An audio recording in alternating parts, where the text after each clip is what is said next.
Tata consultancy services का result आ चुका है और यहाँ पे हम लोग टीसीएस का ही शेयर एनालिसिस करेंगे कि अभी यहाँ पे क्या कोई बाइंग अपॉर्चुनिटी बन रही है कि नहीं बन रही है, या फिर जिनने बाई कर बैठा है उनको होल्ड करना चाहिए या सेल करना चाहिए। सब कुछ हम लोग जानेंगे। उससे पहले हम लोग न्यूज़ देख लेते हैं कि न्यूज़ में टाटा कंसल्टेंसी से रिलेटेड क्या है।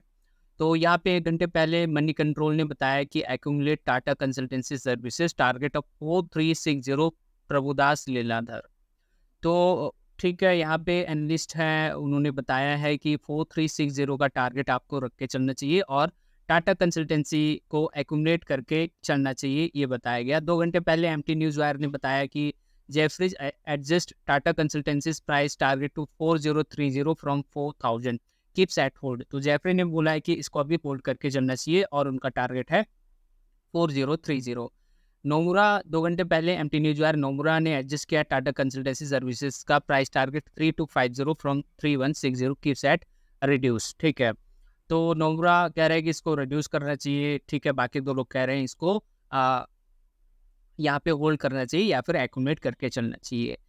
चलिए, मार्च 24 का जो रिजल्ट इसका आया है वो फ्राइडे 12 अप्रैल 24 को आ गया था और यहाँ पे इसने अर्निंग के केस में सरप्राइज आया है 3.26% के हिसाब से, जो कि पॉजिटिव है, और रेवेन्यू के केस में 0.47% के हिसाब से यहाँ पे नेगेटिवली सरप्राइज यहाँ पे किया गया है। तो ये तो हमने देख लिया है। 2 लोग कह रहे हैं कि बाई करो, बाकी एक कह रहा है कि यहाँ पे रिड्यूस करो, और कुछ 40 एनालिस्ट ऐसे भी हैं जिन्होंने यहाँ पे इसको बाई, होल्ड या सेल कुछ करने की रेटिंग दी है। वो मैं आपको लास्ट में चलते-चलते बता दूँगा, वो दिखा भी दूँगा। अभी क्या है, अभी हम लोग अपने 3 पैरामीटर्स पे हम लोग टीसीएस को एनालिसिस करते हैं और वहाँ पे देखते हैं कि इसका रिजल्ट क्या सामने आता है, यहाँ पे अपने को बाय, सेल, होल्ड में क्या करना चाहिए। तो चलिए, सबसे पहले हम लोग मंथली टाइम फ्रेम पे चलते हैं और वहाँ पे देखते हैं कि क्या बन रहा है। हम लोग मंथली टाइम फ्रेम पे आ गए हैं। इसका प्राइस एक बार मैं यहाँ पे एडजस्ट करता हूँ और एडजस्ट करने के बाद हम लोग यहाँ पे डिस्कस करते हैं। तो प्राइस एडजस्ट हो चुकी है और प्राइस एडजस्ट होने के बाद अगर यहाँ पे आप ध्यान से देखें तो फिर जो यहाँ पे पहले रिपीट हुआ था वही हो सकता है फिर से रिपीट हो। ठीक है, मेरी बात ध्यान से सुनिएगा। जो यहाँ पे प्रायर प्रायर ठीक है, पहले जो यहाँ पे रिपीट हुआ था, पहले मतलब कि मैं यहाँ पे आपका ध्यान खींचना चाहूँगा।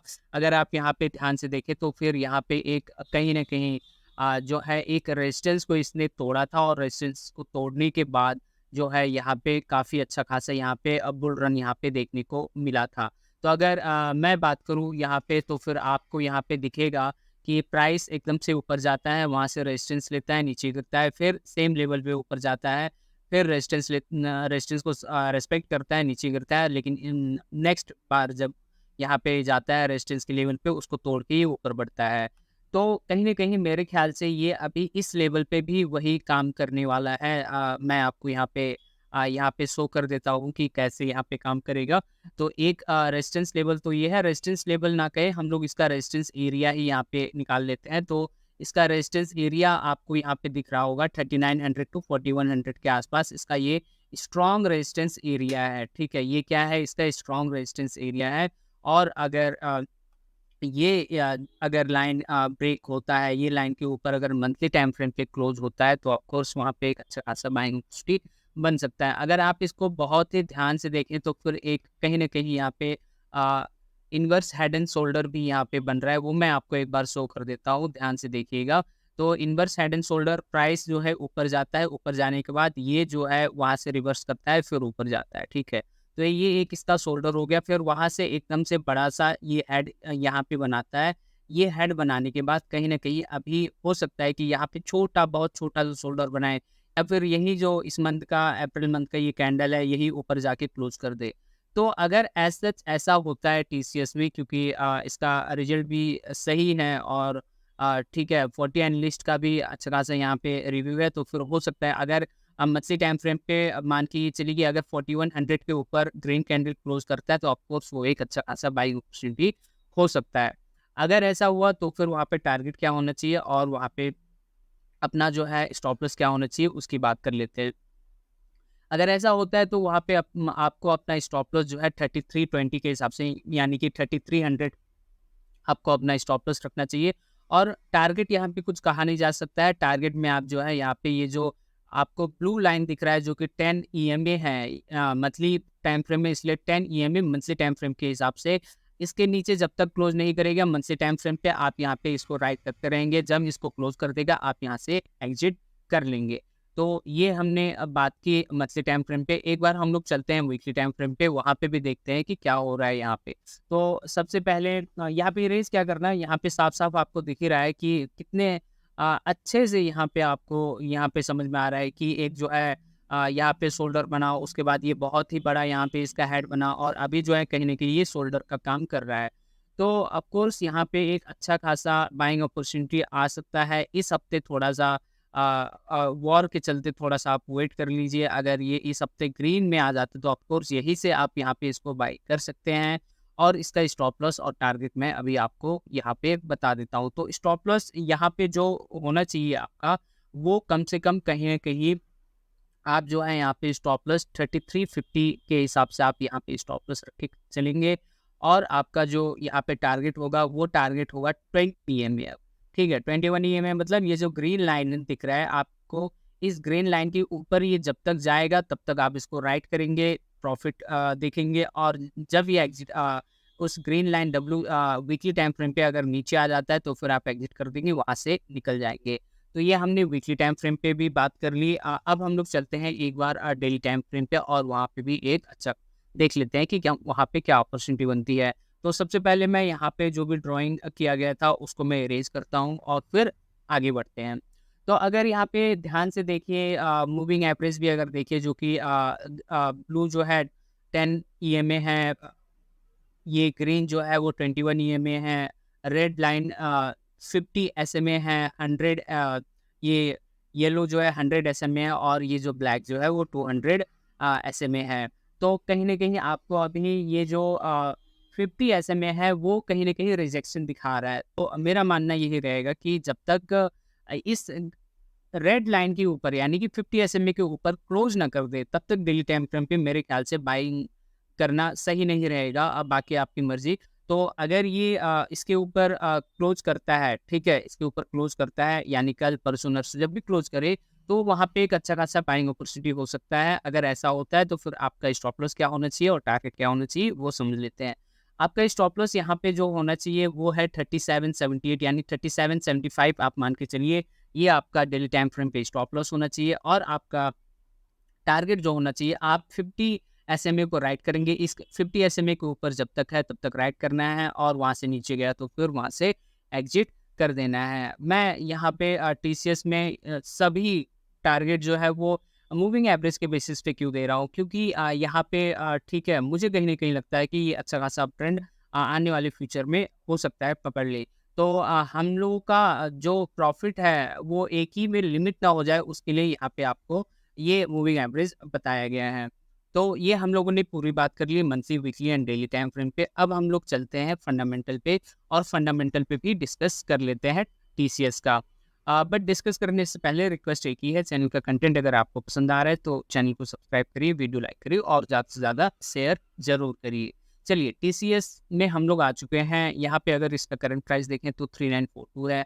हाई लो इसने 42553070 बनाया है, और मार्केट कैप ऑफकोर्स आपको कहना ही नहीं पड़ेगा, 40,26,250 है, निफ्टी 50 में आता है लास्ट कैप। अब 1 ईयर का ट्रेंड अगर आप देखें तो ऑफकोर्स ये अप ट्रेंड में है, लेकिन थोड़ा खासा ठीक है, अच्छा खासा यहाँ पे थोड़ा सा नीचे गया है, लेकिन ये रिकवर कर लेगा।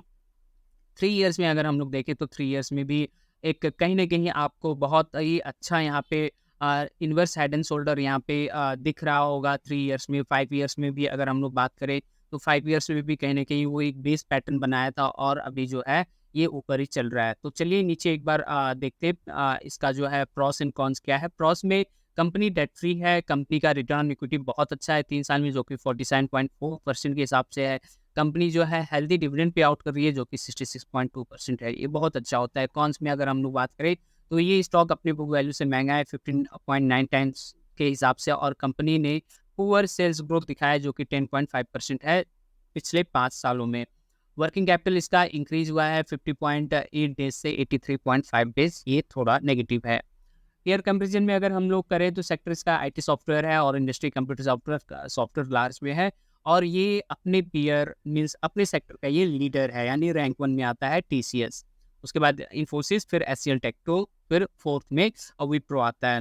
नीचे अगर क्वार्टरली रिजल्ट की हम लोग एनालिसिस करें तो फिर दिसंबर 2023 और मार्च 2024 में इसका जो सेल्स था वो था 60,583 से लेकर 61,237 के हिसाब से था। तो ऑफकोर्स यहाँ पे इसका सेल्स इंक्रीज हुआ है। ऑपरेटिंग प्रॉफिट 16,388 से 17,164 ये भी इंक्रीज हुआ है। प्रॉफिट बिफोर टैक्स 48,829 से 16,849 ये भी इंक्रीज हुआ है। नेट प्रॉफिट 11,097 से 12,502 ये भी इसका इंक्रीज हुआ है, यानी QOQ बेसिस पे काफ़ी अच्छा इसका रिजल्ट रहा है। एक बार हम लोग इसको YOY बेसिस पे भी एक बार एनालिसिस कर रहे थे, तो YOY बेसिस पे मार्च 23 में इसका जो सेल्स था वो 59,162 था और अभी जो है 61,237 हो गया है। ऑपरेटिंग प्रॉफिट 15,553 से ये 17,164 हो गया।